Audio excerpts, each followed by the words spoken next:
Hello everyone, मैं वंदना दिल्ली से स्वागत करती हूँ आप सबका वंदना टेरेस गार्डन में। फ्रेंड्स, आज वीडियो की शुरुआत करते हैं इस सुंदर से डहेलिया के फूल के साथ में और एंड भी हम करेंगे इस डहेलिया के फूल के साथ में। मेरे कहने का मतलब ये है कि आज हम सिर्फ डहेलिया के फूल के बारे में ही बात करेंगे, उसको कैसे रिपोर्ट करना है, उसके लिए कैसे मिट्टी बनानी है, यही सब मैं आज आप लोगों के साथ में शेयर करने वाली हूँ। और जो इसके पहले वाला जो मैंने आपको वीडियो बनाया था उसमें मैंने आप लोगों को बताया भी था कि मैं नेक्स्ट वीडियो डहेलिया प्लांट पर ही डालूँगी कि उसको किस तरह से मिट्टी बनानी है। तो चलिए फिर आज बताती हूँ मैं। और देखिए, ये जो जाफरी के फूल हैं इसको मैंने यहाँ पर सेट कर दिया है और कितने अच्छे लग रहे हैं ना ये फूल। और गिलहरी से बच जाएं तो बहुत ही अच्छा है, वरना गिलहरी तो सारे ही मेरे कट कर जाएगी। तो चलिए शुरू करते हैं वीडियो को और मैं आप लोगों को बताती हूँ कि किस तरह से मिट्टी बनानी है, मिट्टी में क्या क्या डालना है। आज यही सब आप लोगों के साथ में शेयर करने वाली हूँ।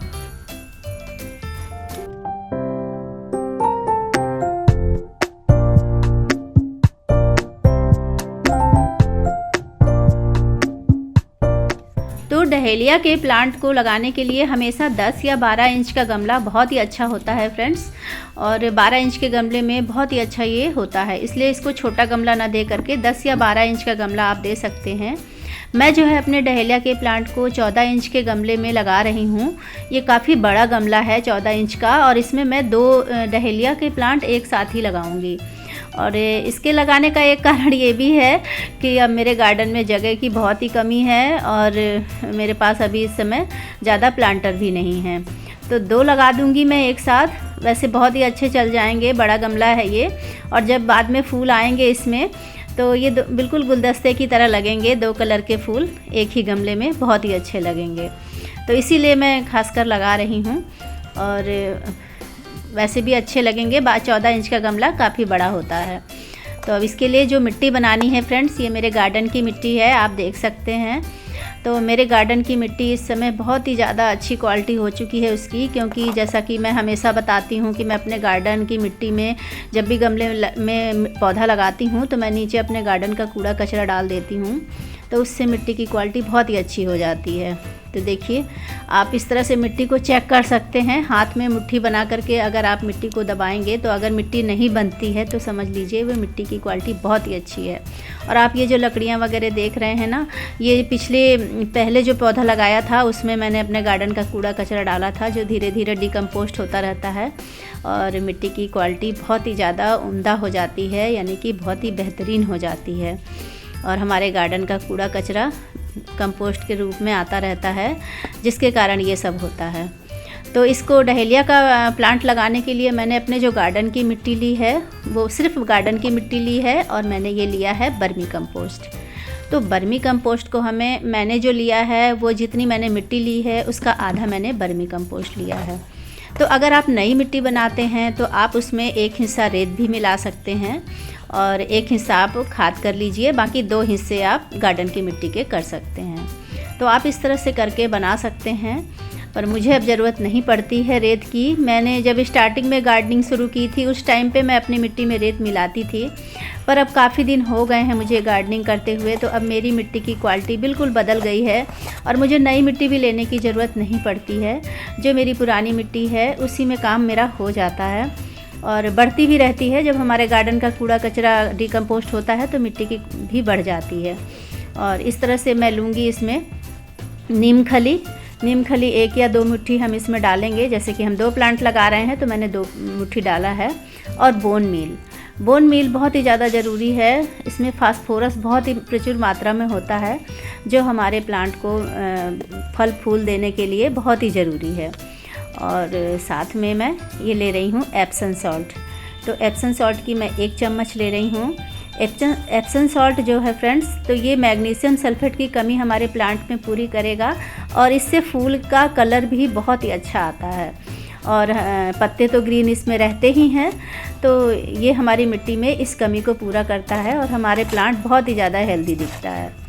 तो बस इतने ही चीज़ों को हम इसमें मिलाएंगे और इससे हमारी ये मिट्टी बहुत ही अच्छी रहेगी। तो डहेलिया के प्लांट लगाने के लिए हमें बहुत ज़्यादा बेल्ड्रन की ज़रूरत नहीं होती है। बेल्ड्रन मिट्टी तो खैर सभी को चाहिए, पर इसमें ऐसा ज़रूरी नहीं है कि आपको रेत मिलाना ही है। अगर आपके पास सिर्फ गार्डन की मिट्टी है, पुरानी मिट्टी, तो आप उसमें सिर्फ खाद मिला के भी लगा सकते हैं। और अगर बिल्कुल नई मिट्टी है तो फिर आप रेत मिलाइए। तो अब मैं क्या करूँगी, अब ये देखिए, मैंने गमले में, जैसा कि मैं बताती हूँ कि मैं हमेशा अपने गार्डन का कूड़ा कचरा इस तरह से नीचे डालती रहती हूँ, यहाँ तक कि मैं आधा गमला अपना फिल कर देती हूँ कूड़े कचरे से, और उसके बाद फिर मैं मिट्टी डाल के प्लांट को लगाती हूँ। तो जब मिट्टी इसके ऊपर से पड़ती है तो फिर ये डिकम्पोस्ट होने लगते हैं, और जब नेक्स्ट प्लांट हम कभी लगाएंगे इसी गमले में गिरा करके मिट्टी, तो वो सारी खाद जो होती है वो पूरी मिट्टी में मिल जाती है। तो इस तरह से मिट्टी की क्वालिटी अच्छी होने लगती है। और देखिए आप, मेरी मिट्टी कितनी अच्छी और भुरभुरी मिट्टी है। तो बस इस तरह से मैं प्लांट को कुछ मिट्टी डालूँगी अपने जो बनाई है मैंने, और बस इसमें हम अब लगा देते हैं अपने डहेलिया के प्लांट को। तो फ्रेंड्स, अब तो सर्दियां हैं, सभी लोग खूब डहेलिया के प्लांट ला रहे होंगे, भर भर के नर्सरी में डहेलिया के प्लांट मिल रहे हैं। और जहाँ जो लोग नर्सरी नहीं भी जा पाते हैं, तो आजकल तो गलियों में भी बेचने आते हैं फूल तरह तरह के। तो डहेलिया का प्लांट आप ज़रूर लगाइए, इसके बड़े बड़े फूल आपके गार्डन को बिल्कुल भर देंगे फूलों से। बहुत ही अच्छे लगते हैं और बहुत ही प्यारे लगते हैं, मेरे कहने का मतलब बस यही है। तो चलिए अब लगा लेते हैं। इस तरह से मैं ठस कर दूंगी ना, तो नीचे तक भी मिट्टी इसकी थोड़ी थोड़ी चली जाएगी। और बस इसको हमें लगाने के लिए कोई और बहुत ज़्यादा मेथड नहीं है, ऐसे जैसे सब प्लांट को लगाते हैं बस वैसे ही हमें इसको भी लगाना है। और देखिए, इसको इस तरह से सीजर से हम कट कर देंगे इसकी थैली को, और बस लगा देंगे। तो देखिए कितने छोटी छोटी थैली में ये लगे हुए हैं, और कितने लंबे लंबे बड़े बड़े पेड़ हो गए हैं ये। और देखिए, मैं इसको निकाल के लगाती हूँ, थोड़ा सा मुश्किल हो रहा है ना एक हाथ से। हाँ, इस तरह से बस हमें निकाल लेना है। ये देखिए, रूट्स भी इसकी बहुत ही अच्छी हो रही हैं, बहुत ही अच्छी हो रही हैं। तो रूट्स को हमें छेड़ने की बिल्कुल भी ज़रूरत नहीं है, अपने आप ही ये ग्रोथ पकड़ लेंगे नई मिट्टी में। बस ऐसे ही मैं रख दूंगी इनको। और क्योंकि रूट वगैरह छेड़ने से कभी कभी प्लांट शॉक में भी आ जाता है, तो अभी फूल भी इसमें खिल रहे हैं बड़े बड़े, तो मैं रूट को बिल्कुल भी नहीं छेड़ूंगी, बस ऐसे ही लगा दूंगी। इस तरह से सीजर से हमें कट कर देना है।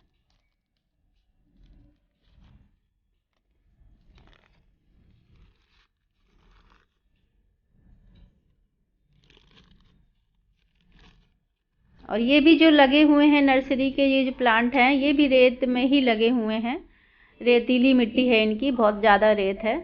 तो ऐसा कुछ नहीं है, आप भी जब मिट्टी बनाएं तो ऐसा ही कर लें, एक भाग मिट्टी ले लें, एक भाग रेत ले लें, और 2 हिस्से आप अपने गार्डन की मिट्टी ले लें, तो काफ़ी अच्छी रेतीली मिट्टी बन जाती है। और इस तरह से जो है मैं इसके ऊपर अब फिल कर दूंगी मिट्टी को, तो बढ़िया से ये लग जाएंगे। और फ्रेंड्स, इसको हमें लगाने के बाद में फुल धूप में रखना है, क्योंकि ये फुल धूप का प्लांट है और ये छाए में इसमें फूल कलियां नहीं बनती हैं। तो हमें इसे बिल्कुल फुल धूप रखना है, 6-7 घंटे की धूप इसको लगना बहुत ही ज़रूरी है, तभी डहेलिया में कलियां बनती हैं। और पानी भी आप इसको तभी दीजिएगा जब बिल्कुल मिट्टी सूख जाए, बहुत ज़्यादा ना सूखे, मतलब थोड़ा थोड़ा सूखने लगे, तब आप इसमें पानी दीजिएगा। और सर्दियों के प्लांट हैं, एकदम से मिट्टी सूखनी नहीं चाहिए, हल्की हल्की सी नमी बनी रहनी चाहिए मिट्टी में। तो जैसे जिस हिसाब से वेदर होता है उसी हिसाब से ये फूल भी खिलते हैं।